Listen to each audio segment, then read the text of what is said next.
Hey everyone, today I'm meeting with Helene Vecchione from More Than a Move, and I wanted to talk to her about her company and her business and how she's been being able to help people these days.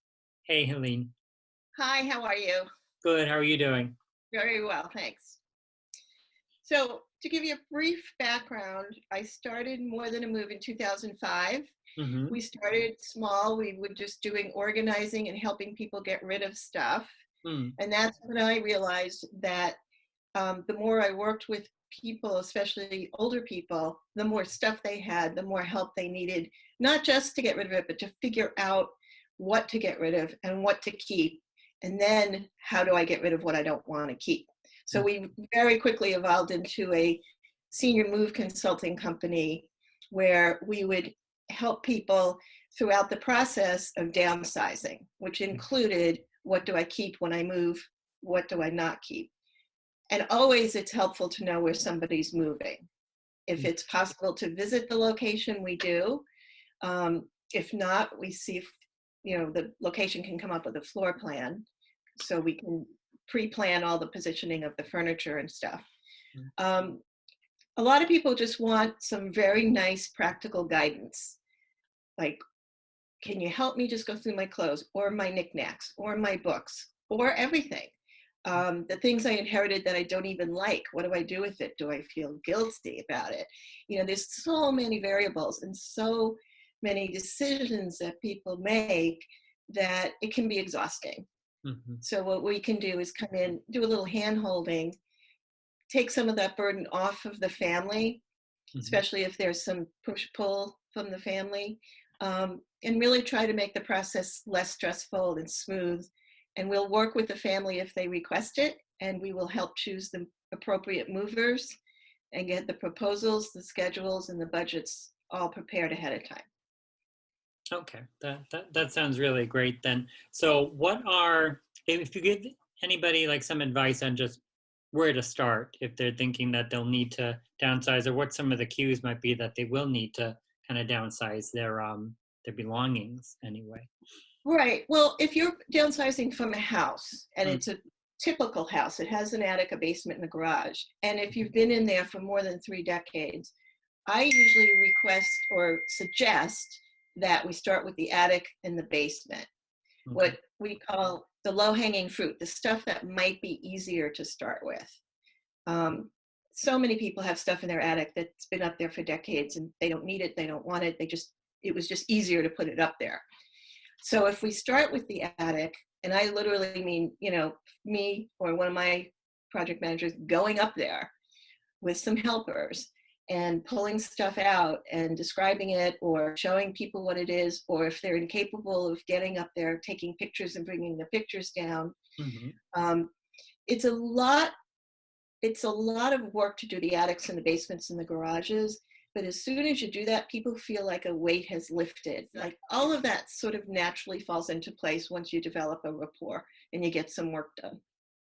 Okay, that's interesting. But you usually start out with some kind of assessment of the home before you go in, obviously, and start taking things out. So building a rapport is an interesting way to put it, because I imagine if someone's been put in a home, actually been living in a home for decades, they're gonna want to know you a little Oh, bit yeah. in Oh, yeah. advance. So building rapport in your case starts out with probably that initial meeting, and then Right. showing them what their plan would be. Is that it? Saying here's what we can do and here's how we'll start. Yes, the initial meeting is really important. It's Mm, important to give people as much time as they want, to mhm, ask if we can do a walkthrough in the house.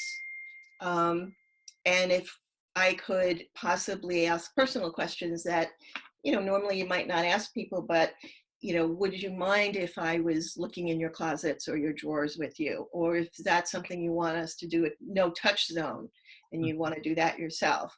Or, do you need help communicating with your kids who may not be on board with this process? Do you mm. want me to call your kids or meet with your kids or your family? So try to figure out what is going to make the client the most comfortable with the process. Right? You got to do that at the first meeting.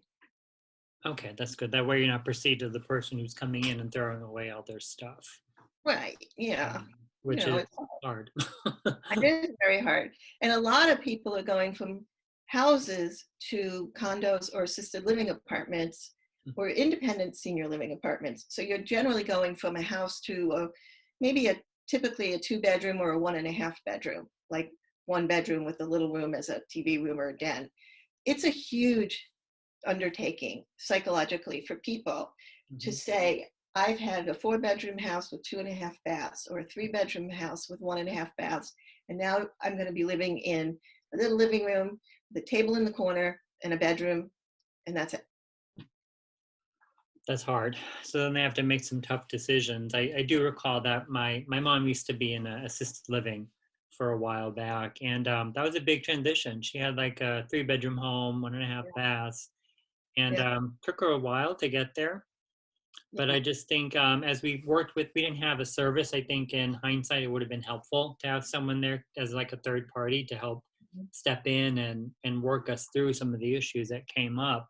But it's hard. I think some people moving into these assisted livings or senior housing may feel that it's the last step that they're it is. taking.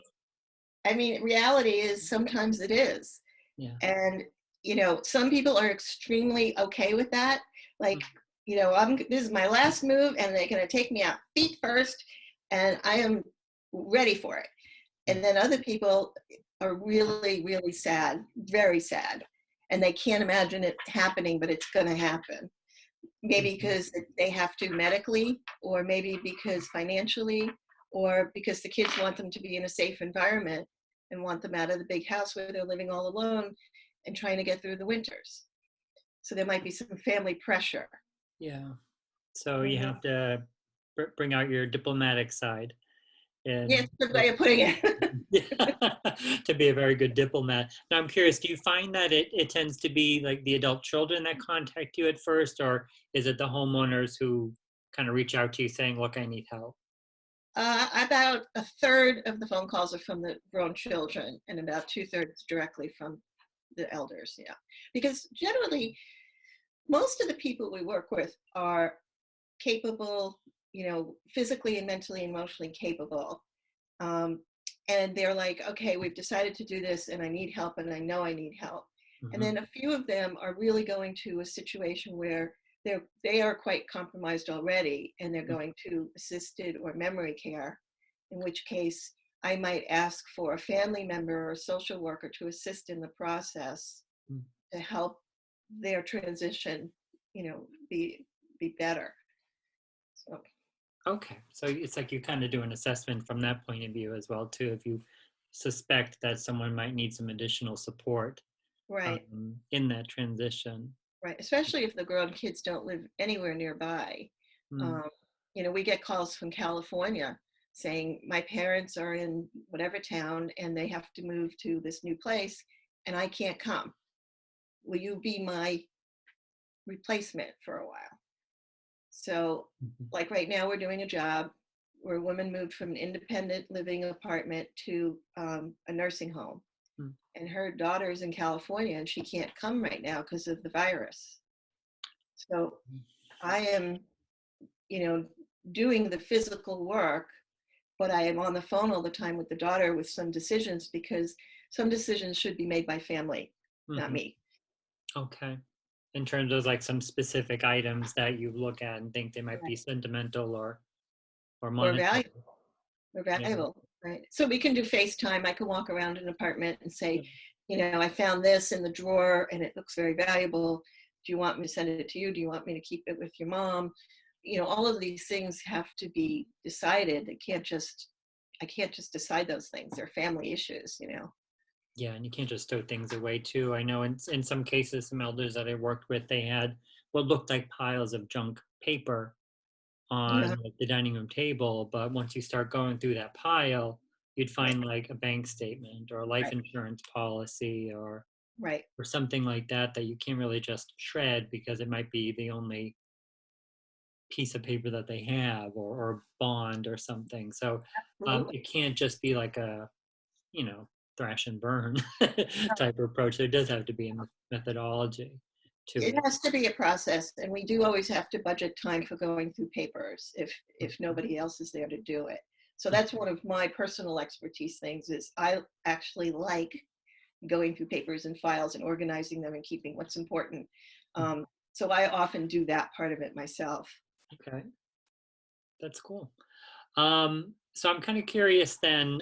It sounds like there's a lot of people who approach you when they're at the situation where something's happened at the home, like either the elderly owner has gotten to a situation where they can't really stay at home anymore and they need to start moving relatively quickly. Right. Um, is there anything that people could do proactively to prevent all of the stuff from accumulating? I always, when I do seminars, I tell people, even if you're not thinking of moving this year, Mm, start getting rid of the stuff that's easy to get rid of. okay. It'll get you going. It'll start your mindset, get your energy going. Um, if you're say 65 to 70 and you don't plan on moving until you're 75, Mm, there's a lot you can do ahead of time, and you should. mhm, Old files, shredding, take a good look at the attic or the basement. Get mhm. us to do an initial clean out just to make yourself feel good, and then we can come back next year. That happens a lot, actually, because it's one of the things I recommend Okay. is let's do a phase one, get a big clean out done, and then you take your time doing the paperwork. Okay, well that's good. That's where people don't feel so overwhelmed with things and they get a sense of accomplishment little by little, which is always very cathartic. I think over the winter we did something similar in our home. We went up in the attic and saw these boxes from like 1998 of old statements, and I'm thinking we were in the point where we were just throwing stuff up in the attic, kind of like Yeah, you said. And when you mentioned start in the attic, I'm like, wow, that makes total sense because that's where we were. yeah, So we took a lot of paperwork that we just did not need right. at all. And some of the old paperwork from like 90s still had like social security numbers, date of birth on them. Shred them. So you probably have to, we shredded most of that Yeah, stuff. yeah. But that was a couple of winter afternoons spent doing that. And I'm glad to hear you did that. That's good. well, I mean, it piles up and it's amazing how quickly stuff just accumulates Yeah. with you without you even really noticing because it comes part of the scenery, so to speak. Yeah, you're absolutely right about that, actually. People, yeah. So often what I do is if it's very, very typical is people will have 20, 30 years of tax records. Hmm. So, we'll keep the 7 years. Like, Hmm. and I always check the IRS website because it will tell you exactly what to save and what not to save. It's very clear. So I'll get everything out, get it all shredded, go back, bring 7 nice little boxes with handles, Hmm. label them, do the 7 years, and say, okay, we're going to keep those, but look how much we got rid of. Look how much space we have now. And people keep, especially elder people will keep bank statements for years and you don't really need them. Um, Another issue I wanted to bring up before I forget is people hide money. So I always want to say, if you have hidden money, stop it because you're going to forget and we're going to find it. And then I have to call up you or your family and say, we found this money. Where does it go? It's cash. Like, do we put it towards the job? Do you want me to mail it to you? Should I write a check? Yeah. Should I, it's a very unsafe thing to do. It's hiding money all over the house. Yeah, some people probably stash some money away, not even remember that they have it anymore. Right. And Really frequent. I mean, you'd be shocked how often. I would say every week you find, okay, so and it's people a have to be problem. careful with that, and then that's a whole other thing for you to have to deal with. All this Then. COVID that's been going on, Mm. the situation that we've been on recently. Um, how has it changed what you do, and how have you changed what you do basically because of COVID? A good question. I don't think we're going to change what we do. I think we're going to change this, like everything else. We're wearing masks, gloves. We bring antiseptic stuff with us, Mhm. Lysol spray, hand sanitizer, things like that. So we took some time off, and Mhm. then this week we we had to go to some houses and some condos to do a review. Mhm. So we did go, we, masked up and we did our gloves, we did everything. And we asked the people to stand way back or leave, depending on what they wanted to do. And I would go through very quickly and take pictures of every room and then leave. And then I can look at the pictures and say, okay, we can talk on the phone now. I have pictures of the house. I can make a plan. Okay. And then some of the senior living communities are starting to relax a little bit, but not much, a little bit. So if I have a move that's urgent, I have to go through a process to get approved to come in. And the movers have to go through a process, and we all have to be tested, and we all have to wear masks and gloves. And they'll limit how many people are allowed in the building or in the room at one time. So we just follow the rules. Like whatever they want us to do, we'll just do it their way, because each facility is a little bit different. Really? Okay. So there's somewhat some inconsistency out there depending on the facility, which may be just depending on what Right. the facility is experiencing at a given moment in Right. time. And it's okay, because they have their rules and they tell us what they are, and we just figure it out. Okay. So you just kind of be flexible and kind of go with the flow, Yeah, depending on what's going on, unless they're asking for something crazy. right. Yeah, that's true. We have to, because we have to respect what they're going through. They're going through a much tougher time than we are. So we'll do whatever they want. So I'm curious then, for the stuff that when you go in, you make a plan, you say, let's throw this out, let's keep this, let's discard this. Do you have a process where you sell things for people? Or people Absolutely. come in and do an evaluation? Yeah, depending on what it is. Right now, we can't because the shops are all closed. Okay. But I have a relationship with, you know, people and shops that I have known for 15, 20 years, and I trust, and my clients have been very happy with them.